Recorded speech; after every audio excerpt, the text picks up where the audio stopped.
আগামী ৩রা মার্চ ২০২৬ মঙ্গলবার দোল পূর্ণিমার পবিত্র তিথিতেই ঘটতে চলেছে বছরের প্রথম পূর্ণগ্রাস চন্দ্রগ্রহণ। এই বিরল মহাজাগতিক ঘটনার সাক্ষী হতে চলেছে সারা বিশ্বে কোটি কোটি মানুষ। আজকের এই গুরুত্বপূর্ণ আলোচনায় আমরা জানব কোথায় কোথায় এই চন্দ্রগ্রহণ দৃশ্যমান হবে, ভারত এবং বাংলাদেশে এই গ্রহণের সময়সূচি কী, গ্রহণকালে কি করবেন এবং কি বর্জন করবেন, সেই সমস্ত স্বাস্থ্যসম্মত নিয়মাবলী আজকে আমাদের এই ভিডিওতে জেনে নেব। মূল আলোচনায় যাওয়ার আগে আপনাদের কাছে একটি ছোট্ট অনুরোধ করব, যদি এখনও আমাদের এই চ্যানেলটি আপনারা সাবস্ক্রাইব না করে থাকেন তাহলে অবশ্যই চ্যানেলটি সাবস্ক্রাইব করে আমাদের পাশে থাকুন। বন্ধুরা, ২০২৬ সালের এই পূর্ণগ্রাস চন্দ্রগ্রহণ পৃথিবীর প্রায় ৬৯% মানুষের কাছে দৃশ্যমান হবে। প্রায় ৫৫৮ কোটি মানুষ এই গ্রহণ প্রত্যক্ষ করতে পারবেন। ভারত, বাংলাদেশ, নেপাল, মালয়েশিয়া, সিঙ্গাপুর, চীন, জাপান, দক্ষিণ কোরিয়া সহ সমগ্র এশিয়া মহাদেশে এই গ্রহণ দেখা যাবে। এছাড়াও মধ্যপ্রাচ্যের পূর্বাংশ যেমন দুবাই, আমিরাত ও Oman, Russia, Australia, New Zealand, America, Canada, Mexico, Brazil, Argentina, Chile, Peru সহ উত্তর ও দক্ষিণ আমেরিকার অধিকাংশ দেশ থেকেও এই পূর্ণগ্রাস চন্দ্রগ্রহণ দৃশ্যমান থাকবে। ভারত মহাসাগর, প্রশান্ত মহাসাগর এবং আটলান্টিক মহাসাগর অঞ্চল থেকেও এই গ্রহণ দেখা যাবে। এই গ্রহণের গ্রাসমান ১.১55 এবং মোট স্থিতিকাল ৩ ঘন্টা ২৮ মিনিট। ভারতের সময় অনুযায়ী গ্রহণ শুরু হবে বিকেল ৩:২০ এবং শেষ হবে সন্ধে ৬:৪৮। তবে সূর্যাস্তের পর প্রায় ৬টার দিকে ভারতের আকাশে এই গ্রহণ সরাসরি দেখা যাবে।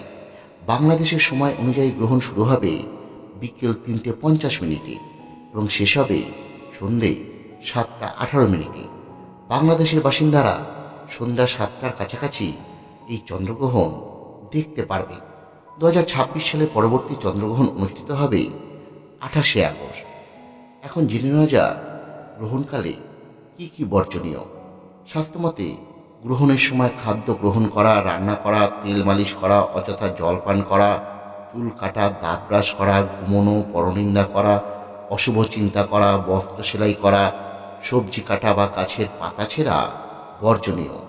এই সময় শরীর ও পরিবেশ সংবেদনশীল থাকে, তাই আধ্যাত্মিক সাধনাই সর্বোত্তম। গর্ভবতী মায়েদের জন্য বিশেষ সতর্কতা পালন করা উচিত। গ্রহণ চলাকালীন বাইরে না যাওয়া, ধারালো কোনো জিনিস ব্যবহার না করা, অপ্রয়োজনীয় শারীরিক নাড়াচাড়া না করার কথা বলেছে আমাদের শাস্ত্র।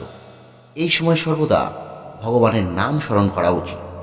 গ্রহণ শুরুর অন্তত আধা ঘন্টা আগে আহার, জল গ্রহণ এবং দৈনন্দিন কাজ সম্পন্ন করে নেওয়া খুব ভালো, যাতে গ্রহণে পুরো সময় শান্তভাবে এবং আধ্যাত্মিক চেতনায় কাটানো যায়।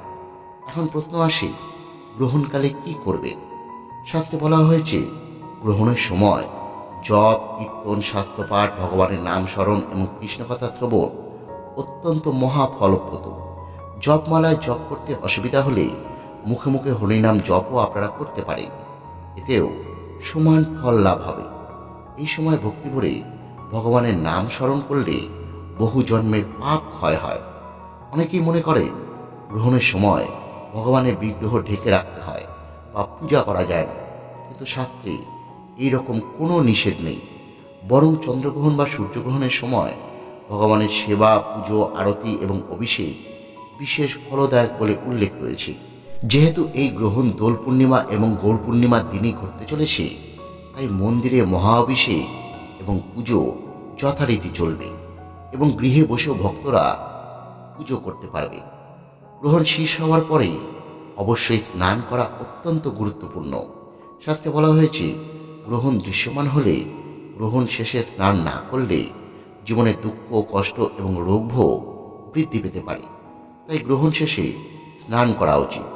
বাড়িতে স্নানের সময় ৩ বার গঙ্গা গঙ্গা গঙ্গা উচ্চারণ করে হরে কৃষ্ণ মন্ত্র জপ করতে করতে স্নান করতে পারলে গঙ্গা স্নানের সমান পুণ্য লাভ হয়। স্নানাদির পর ঘর পরিষ্কার করে উনুন ধুয়ে নতুন করে রান্না করা যেতে পারে।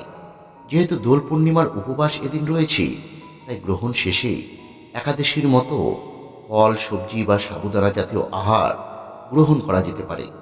এই চন্দ্রগ্রহণ দর্শন মেষ, মিথুন, কর্কট, তুলা এবং মীন রাশির জাতকদের জন্য অত্যন্ত শুভ বলে ধরা হয়। তবে মেষ রাশির জাতকদের মধ্যে যদি জন্ম নক্ষত্র ভরণী নক্ষত্র হয়, তাহলে তাদের গ্রহণ দর্শন বর্জন করা উচিত। গ্রহণ দর্শনের পর সামর্থ্য অনুযায়ী ব্রাহ্মণ বা বৈষ্ণবকে দান করা বিশেষ পুণ্যদায়ক। তবে একটি কথা, গ্রহণ কিন্তু কোনোভাবেই খালি চোখে দেখবেন না। বন্ধুরা, এই চন্দ্রগ্রহণ কুসংস্কার নয়, বরং স্বাস্থ্যসম্মত এবং আধ্যাত্মিকভাবে অত্যন্ত গুরুত্বপূর্ণ সময়। দোল পূর্ণিমার দিন মহাপ্রভুর আবির্ভাবকালেও চন্দ্রগ্রহণ হয়েছিল এবং সমগ্র পৃথিবী হরিনাম সংকীর্তন মুখরিত হয়ে উঠেছিল। তাই এই পবিত্র সময়ে বেশি বেশি করে হরিনাম জপ করুন, ভগবানের নাম স্মরণ করুন এবং আত্মাকে পবিত্র করবার সুযোগ গ্রহণ করুন। আমাদের এই ভিডিওটি শেয়ারের মাধ্যমে এই গুরুত্বপূর্ণ তথ্য সকলের কাছে পৌঁছে দিন, যাতে সবাই গ্রহণের সময় সম্পর্কে সচেতন থাকতে পারে এবং সঠিক নিয়ম মেনে এই মহাজাগতিক মুহূর্তকে পূর্ণময় করে তুলতে পারে। ধন্যবাদ। সকলে ভালো থাকবেন।